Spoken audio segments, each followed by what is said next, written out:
So I spoke to our director of well-being at the PFA, Michael Bennett, and he came towards the tail end of the crazy gang with Wimbledon, and he told me a story in which he was rather nervous coming in, thinking there was going to be some kind of prank, whatnot.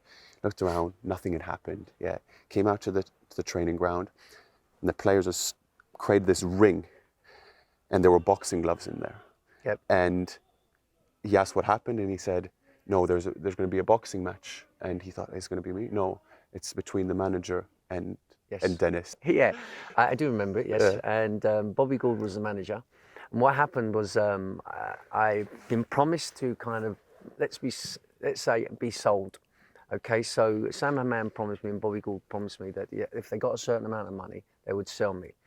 And I put a transfer request in. Bobby Gould every day, ripped it up, threw it in the bin. He said, "Do you want to sort it out properly?" And what he'd done, he said, "I'm going to get some boxing gloves and we can have a punch up but you're not. You can only hit here below." Right. Okay. So I said, "Okay."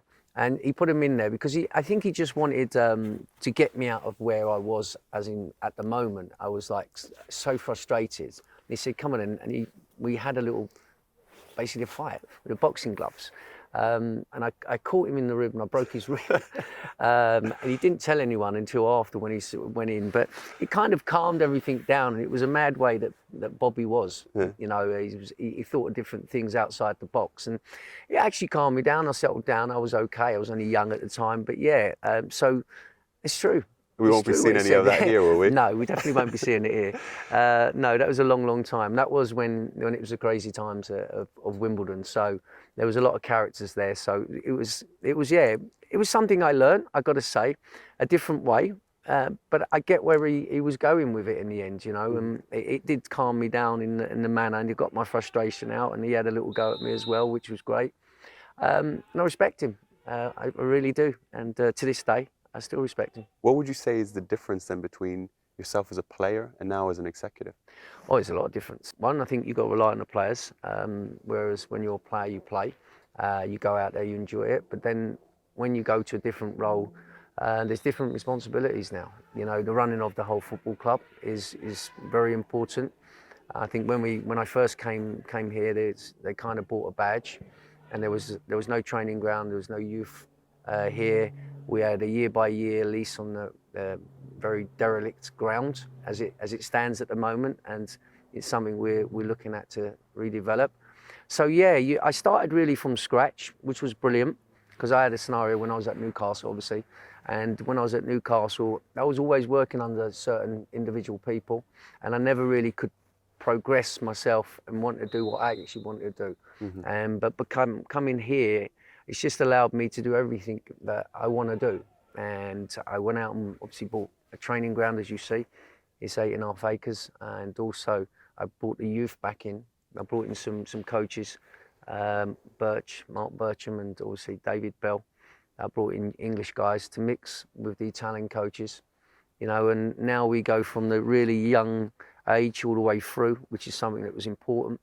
We've just set up a B team, because in Italy they have 19s and don't have kind of after that nothing. You learn quicker, you know, and I don't believe in this 23s. I think it's all young kids that kind of play together and don't gain the experience you'd gain by playing with a senior pro. So totally different role, you know. I'm involved in the recruitment of the players as well. There's a group of us that sit down and talk about what players come in along with the manager. So yeah, I've been able to do it myself. And because I've been able to do it myself, I have my own ideas in how I want to do things. And so far it's been quite good. You know, we've got 2 promotions in 3.5 years. We've gone from D to C, C to B. Fingers crossed we can carry on going the route that we're going and get to where we want to get to, which is Serie A. And also finish this training ground and develop a new stadium. Is a bit of relief coming to a different country where, as opposed to England, there's a lot of scrutinizing, a lot of pressure, kind of working in peace? Yeah, it's nice out here because nobody kind of knew at first, you know. So, and obviously we went and signed Cesc Fabregas, and Thierry Henry's part of the club as well now, and it took off. And now all of a sudden people are looking at the place. But it was nice to actually go, first of all, come here and look at something that was just a badge, and be able to develop it going forward. And you can talk about it, because at the time I didn't want to talk about it because I wanted to do it. So we're gradually doing it, and I'm not really one that goes out and says I'm going to do this and I'm going to do that until I try and get it to that stage. And I think that's what I wanted to do. And so there wasn't a lot of pressure coming here. The reason why is the position that the club was in. Of course. In Serie D, 2 bankruptcies. So I think you're walking into a place where you got a free rein to do whatever. And they're probably in the worst position that they possibly ever could be. And that was the situation. So there's probably less pressure on that side of it. And probably being in the UK, yes, because of my personality and the way that I played and things, they always take you in a certain way. So you've always got this certain image of yourself here. A lot of these people, I think, in Italy don't fully know me as the person that was in the UK. And I've kind of left it and kept it quiet and developed it in the way that it needed to be developed. And it's great that they're being part of it. How do you mentioned the likes of Fabregas, Henri, Yeah. Mark here as well.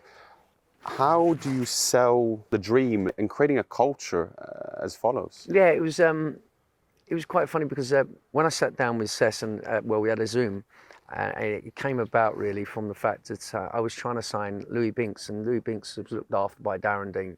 So Darren Dean said, I got something that I have a think about, because Darren knew what we was trying to achieve here because I explained it to Darren. So then he spoke to Cess, he said, why don't you have a conversation with Dennis? And he came back to me and said, do you want to have a conversation? I said, I'd love to have a conversation with Cess Fabregas. So we spent an hour and a half on a Zoom. He asked me all the questions. He never once asked me about money. Wasn't interested about that. It wasn't about that. It was about what we was going to do. And he went, wow, can I actually be part of it as well in some way, some capacity in going forward? And I said, what do you mean? He said, well, I'd like to get into some kind of shareholding and do something with it in that way, and maybe put something back into it. I said, yeah. And we spoke to the owners, and they were fine with it. And it kind of went from there. And he see what we was doing. I had to show him. I had to go through it all, present him. And he realised that, I wouldn't be here if this was going to happen. When we first took over the club, the community was kind of very kind of suspicious about the whole thing at first. And the reason being is because they've been in 2 bankruptcies. Yeah. So they're wondering, what is this group here? It's an Indonesian group. Have come over, and this guy Dennis Wise has come along and he's part of it. And you have to gain a bit of trust from them, And what we've set up here, which is fantastic, is Como for Como. Yeah. Como for Como is something that goes out to all the businesses within Como and wants to help them develop their businesses and be part of it.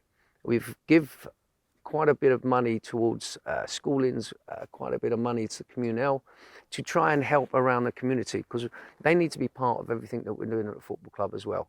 It's got to be something that they look at and admire, and we put an infrastructure in there, and we give jobs to people, and we help them as much as we possibly can, and build the community in a way that, they're really proud of the football club and proud of Como for what they're doing, really.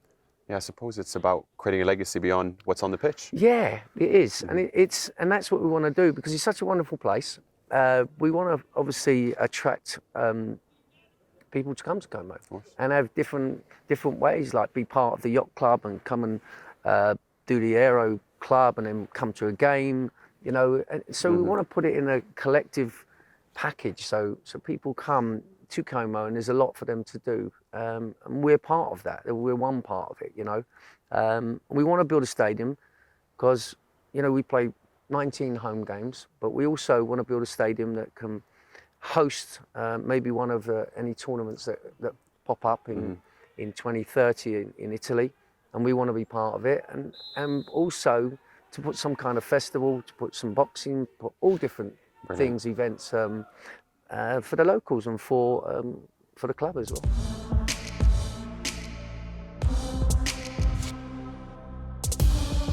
I want to also touch upon what you do with Garuda Select. Yeah. For the audience that is less familiar, what is it and what do you hope to achieve with that?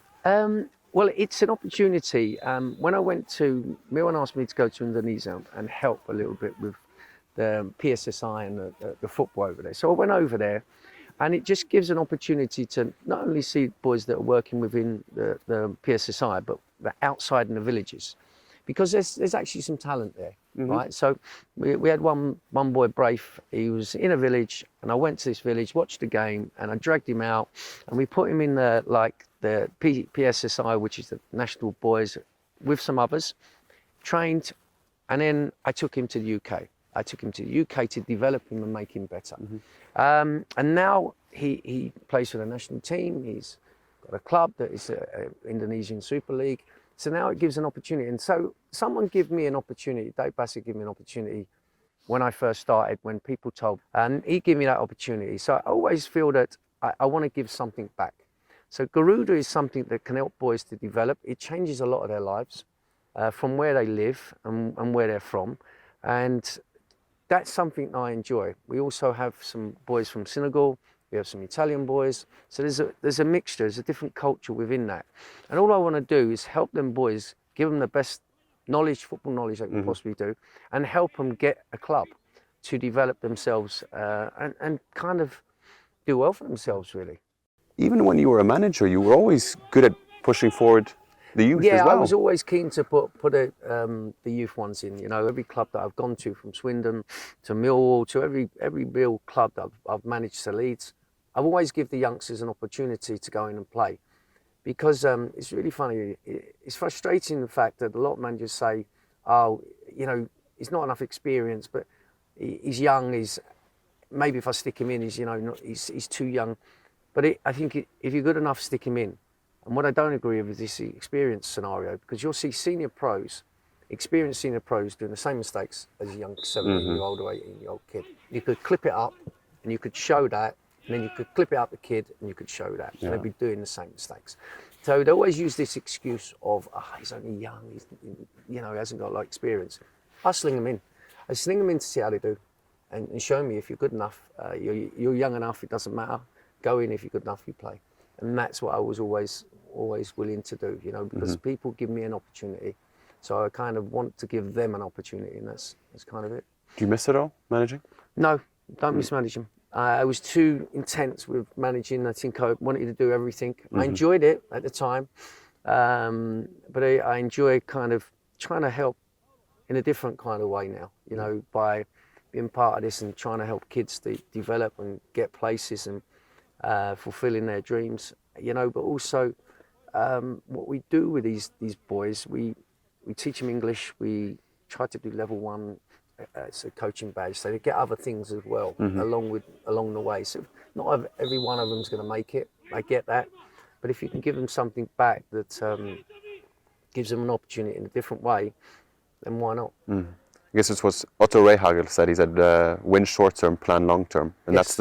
That's the challenge in building this project, isn't it? Yes, it is. Yeah, we know where we want to go, and it's going to take a while. There's a lot to be done, as you see the training ground, but not fully there. There's so much to be done here. We've got more pitches to put in. We've got equipment to go in regarding the offices, and so there's the youth academy and the restaurant and places things like that. So there's an awful lot to do here, but we're kind of plodding along. In a nice kind of way. I don't want to run too quickly.